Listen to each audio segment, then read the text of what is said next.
हाँ जी, नमस्कार दोस्तों, नॉलेज विद अशोक चैनल में आप सभी का हार्दिक स्वागत करता हूं। तो इस वीडियो में हरियाणा सरकार की बड़ी घोषणाएं और योजनाओं के बारे में बात करेंगे। तो इससे पहले चैनल पर नए हैं, चैनल को सब्सक्राइब कर लीजिएगा, वीडियो को लाइक से। तो होमगार्ड के 12,000 जवानों को डीए 53% करने की तैयारी। हर माह 9551 रुपये का फायदा होगा। होमगार्ड डीजी ने गृह विभाग की एससी को भेजा है प्रस्ताव। तो हरियाणा सरकार के द्वारा प्रदेश में होमगार्ड जवानों का जो डीए है 53% करने की तैयारी कर रही है सरकार। इसे लेकर होमगार्ड डीजी की ओर से गृह विभाग की जो एससीएस से सुष्मिता मिश्रा को भेज दिया गया है प्रस्ताव। यदि ऐसा होता है तो होमगार्ड का 11,501 रुपये डीए मिलेंगे। अभी तक 1,950 रुपये डीए मिल रहा है, यानी कि हर महीने जो है 9551 रुपये का फ़ायदा होने वाला है जो होमगार्ड है उनको। तो प्रस्ताव के अनुसार जवानों को बेसिक पे 21,700 रुपये की जाएगी, अभी भी इतनी है। जबकि डीए 53% और यात्रा भत्ता 720 रुपये, यानी कि यात्रा भत्ता भी दिया जाएगा 720 रुपये प्रदेश सरकार के द्वारा। तो इसमें सिफारिश की गई है, मिल सकता है, ठीक है। तो प्रतिदिन हिसाब से उसका मानदेय 1107 रुपये, मासिक मानदेय 33,200 रुपये हो जाएगा। राज्य में 12,041 होमगार्ड है, जिनमें से 10,196 पुलिस विभाग में कानून व्यवस्था यातायात में चालक ड्यूटी पर तैनात है। तो इसलिए होमगार्ड जवानों को भी पुलिस सिपाही के समान भत्ते डीए बनता है, तो क्योंकि वे मेहनत करते रहते हैं।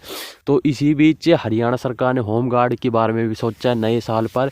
तो देखते हैं, उनका 53% डीए करने की तैयारी कर रही है। बढ़ाया जाता है, नहीं बढ़ाया जाता है। तो एसोसिएशन ने कहा कि हिमाचल में 34% डीए दिया जा रहा है और हम अब प्रदेश सरकार में 53% डीए देने की योजना बना रहे हैं। देखिए, एक और बड़ी घोषणा होती हुई यहाँ से, तो जो भर्तियों को लेकर हैं, तो भर्तियों में पदों पर 10 गुना अभ्यर्थी बुला सकेंगे। शहीदों के आश्रितों को 1 करोड़, यानी कि हरियाणा सरकार के द्वारा जो नए साल पर बड़ा तोहफा दे रहे हैं। तो ग्रुप ए में बी की भर्ती में आधार कार्ड अनिवार्य कर दिया गया है, उनको आधार कार्ड की आवश्यकता होगी। तो हरियाणा कर्मचारी चयन आयोग के द्वारा एचएसएससी की ओर से जो भर्तियां हो रही है, एक पद मेरिट वाले 10 गुना उम्मीदवार बुलाए जाएंगे। पहले चरण 4 गुना बुलाए जाते थे। तो इसका फैसला सीएम मुख्यमंत्री जो नायब सिंह सैनी है उन्होंने लिया गया, ठीक है। तो इसमें और भी बैठक में बड़े फैसले लिए कैबिनेट में। सामाजिक आर्थिक के जो पहले 5 अंक मिलते थे, 2.5 अंक मिलते थे, अब वे नहीं मिलेंगे। यदि कोई जाना चाहता है तो 90 दिन में जा सकता है। यदि बड़े पद से जाना चाहे तो उसे सीटी में ज़्यादा अंक होंगे, वही माने जाएंगे। कॉमन एलिजिबिलिटी टेस्ट की तारीख का किसी भी समय ऐलान हो सकता है। तो सरकार शहीदों में सैनिकों के, सीआरपीएफ के जवानों के आश्रितों को 1 करोड़ रुपया मुआवजा भी देगी। पहले इसकी सीमा 50 लाख रुपये बताई गई है।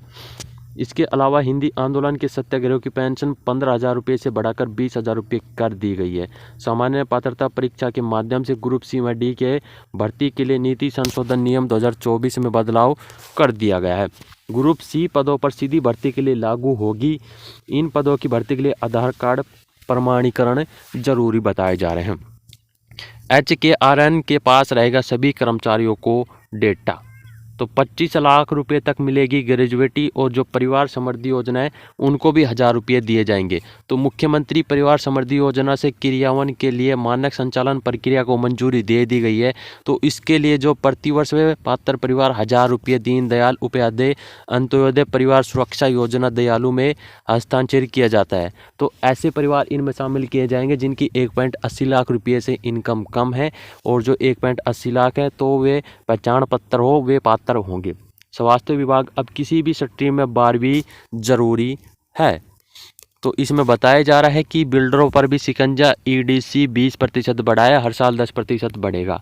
तो भर्तियों में 10 से गुना से अभ्यर्थी बुला सकेंगे। और जो हिंदी साहित्य हैं उनकी पेंशन जो है पहले 15,000 रुपये थी, अब उनकी पेंशन 20,000 हरियाणा सरकार के द्वारा दी जाएगी, ठीक है। यानी कि पेंशन में भी बढ़ोतरी दी गई है हरियाणा सरकार के द्वारा। और देखिए, यहाँ से एक बड़ा तोहफा और मिलता है। तो केंद्रीय मंत्रिमंडल ने एनपीएससी के बदले यूपीएससी को मंजूरी दी है। केंद्रीय कर्मियों को 25 साल की सेवा के बाद 50% पेंशन मिलेगी। न्यूनतम 10 साल की सेवा पर मिलेगी पेंशन।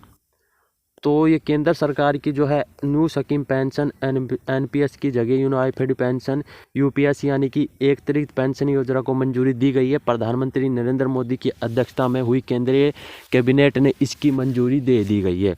तो नई स्कीम में कर्मचारी को 25 वर्ष की सेवा के बाद आखिरी वर्ष के औसतन वेतन के 50% बराबर पेंशन मिलेगी। केंद्रीय मंत्री अश्विनी वैष्णव ने कैबिनेट फैसले की जानकारी दी। उन्होंने बताया कि यूपीएससी 1 अप्रैल 2025 से लागू होगी। इसका लाभ 23 लाख कर्मियों को होने वाला है। राज्य सरकारें यूपीएससी लागू कर सकती है। कुल 90 लाख कर्मचारियों को इसका पूरा फायदा मिलने वाला है। तो न्यू पेंशन स्कीम जैसे कि कैसे अलग है यूपीएस पेंशन, तो देखिए यहाँ से जो पेंशन की प्रक्रिया है, तो न्यू पेंशन स्कीम में कर्मचारियों को अपने मूल वेतन का 10% हिस्सा देना होता था। सरकार 14% देती है। अब यूपीएससी में कर्मचारियों को कोई भी राशि नहीं देनी होगी। अब सरकार अपनी तरफ से कर्मचारियों की बेसिक सैलरी का 18.5% राशि देगी। पिछले साल वित्त मंत्रालय ने पेंशन पर फैसले समिति गठित की थी। नई योजना में भी इसका लाभ मिलेगा। तो देखिए एक और बड़ी घोषणा होती है, नए साल पर नया तोहफा। इसी माह लागू हो गए ये 10 बड़े बदलाव। तो किसी भी बैंक में किसी भी ब्रांच निकाल सकेंगे पेंशन। तो पेंशन कर्मी हैं उनके लिए बड़ी खुशखबरी आ रही है। तो नए साल पर नए शुरुआत से 2025 में कई वित्तीय बदलाव लागू हो गए हैं। तो 10 से प्रमुख बदलाव पर नज़र डालते हैं। तो फीचर फोन यूजर्स के लिए यूपीआई 123वें पे प्रतिदिन लेन देन की सीमा 5,000 रुपये से बढ़ाकर 10,000 रुपये हो गई है। यूपीआई लाइट के लिए प्रतिदिन लेन देन की अधिकतम सीमा 500 रुपये से बढ़कर 1,000 रुपये कर दी गई है। किसान बिना जो गारंटी के 2 लाख रुपये तक लोन ले सकते हैं सरकार के द्वारा। तो केकेसी के यह सीमा पहले 1.6 लाख रुपये थी, ठीक है। तो ईपीएफ के 78 लाख से ज़्यादा पेंशन भोगी किसी भी बैंक ब्रांच से अपनी पेंशन निकलवा सकते हैं। Maruti Suzuki, Hyundai, Mahindra and Mahindra, JLW, MG जैसी जो कंपनियां हैं उनके लिए भी जो है 2 से 4% महंगी हो गई हैं उनकी कारें। बैंक और एनबीएफसी जैसे वित्तीय संस्थान हर महीने के बजाय 15 दिन में क्रेडिट स्कोर अपडेट करेंगे। जीएसटी पोर्टल पर एक्सेस के लिए कारोबारियों की ओटीपी जैसे मल्टी फैक्टर ऑथेंटिकेशन अपनाना होगा। ई वे बिल बीते 180 दिन के भीतर जारी किए गए दस्तावेज के आधार पर ही बनाए जा सकेंगे।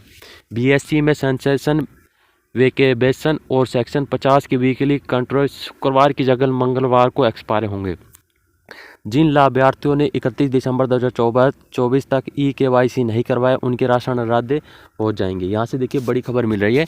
जिन लाभार्थियों के 21 दिसंबर 2024 तक ई-केवाईसी नहीं कराए उनके राशन कार्ड रद्द कर दिया जाएगा। अमेरिका दूतावास एग्रीमेंट वीज़ा के लिए एक बार अपॉइंटमेंट शेड्यूल सुविधा है। इसके बाद शुल्क लगने वाला है। तो ये 10 बदलाव है जो बदलने वाले हैं। तो इसी माह से ये लागू होने वाला है। किसी भी बैंक की ये सबसे बड़ी खबर है।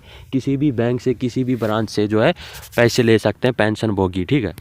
यहाँ से देखिए एक और बड़ी खबर मिल रही है। जो 15 लाख रुपये सालाना कमाने वाले को आयकर में मिल सकती है बड़ी राहत। तो मध्यम वर्ग को राहत देते और अर्थव्यवस्था में मंदी के चलते उपभोक्ता जो बढ़ावा देने के लिए सरकार 1 फरवरी को पेश होने वाले बजट में 15 लाख रुपये सालाना आय वाले व्यक्तियों को आयकर में बड़ी राहत दे सकती है। सरकार से जुड़े 2 अधिकारियों ने इससे कदम को उठाते हुए और इसकी जो बातें बताई जा रही है। तो इसमें क्या फ़ायदा मिलेगा जो है, इसका लाभ सबसे ज़्यादा उन्हें मिलने वाला है जो व्यक्ति शहर में रहते हैं और महंगी जीवन लागत के बोझ से परेशान है। फिलहाल जो अवस्था है उसके तहत ही आयकरदाता नई कर प्रणाली विकल्प चुनता है। तो इसमें घर के किराए जैसे छूट नहीं मिलती है। इस प्रणाली के तहत 3 लाख रुपये और 15 लाख रुपये की वार्षिक आय पर 5% से 20% के बीच आयकर लगता है। इससे अधिक आय पर 30% कर सकता है। अगर व्यक्ति पुरानी आयकर प्रणाली के हिसाब से घर चुनता है तो किराए के बीमा प्रीमियम से छूट मिलती है। और अधिकारियों ने बताया कि यह गया राहत देने के लिए राजस्व की हानि होगी। तो 15 लाख रुपये के जो सालाना इनकम वाले हैं उनके लिए सरकार कुछ राहत देने वाली है। तो ये सरकार की बड़ी योजना है। तो इसमें देखते हैं किस किस को राहत मिलेगी, ठीक है। यहाँ से देखिए एक और बड़ी खबर मिल रही है। जो पेंशनरों को अब बड़ा झटका मिल सकता है। एडवांस के बदले रिकवरी के आदेश आ गए हैं। तो हरियाणा सरकार ने हजारों पेंशनरों को बड़ा झटका दिया है। सरकार ने 10 साल पहले रिटायर हुए कर्मियों से पेंशन फंड से लिए एडवांस की रिकवरी के आदेश दे दिए गए हैं। इसकी शुरुआत भी 6 महीने पहले जो जून से की जाएगी, ठीक है। तो ये सरकार का बड़ा आदेश है। जो पेंशनर है हरियाणा सरकार से जो पेंशन लेते हैं तो उनको ये बड़ी अपडेट मिल रही है। उनकी पेंशन रद्द हो सकती है और उनसे रिकवरी होने की बातें चल रही है। तो बैंकों में पेंशन के कम्यूटेड वैल्यू की वसूली तुरंत फिर से शुरू करने के लिए कहा गया है, जिसे पहले हाईकोर्ट के आदेश के बाद रोक दिया गया था। जब कर्मी सेवानिवृत्त होते हैं तो ईएएफ का पूरा पैसा निकाल सकते हैं। ज़रूरत के हिसाब से पेंशन फंड का भी कुछ हिस्सा निकाल सकते हैं, जिसे कंप्यूटेड वैल्यू कहा जाता है। अगर कोई कर्मी अधिकारी रकम निकालता है तो रिकवरी के लिए सरकार उसकी पेंशन में कटौती कर सकती है। तो ये हरियाणा सरकार की और जो केंद्र सरकार की बड़ी योजनाएं और बड़ी खबरें थी, आप सभी के लिए महत्वपूर्ण थी, तो आप सभी के साथ शेयर किया है। रोज़ ऐसी अपडेट पाने के लिए चैनल को सब्सक्राइब कर लीजिएगा, वीडियो को लाइक शेयर। भगवान कर आपका दिन शुभ हो। जय हिंद, जय भारत, जय हरियाणा।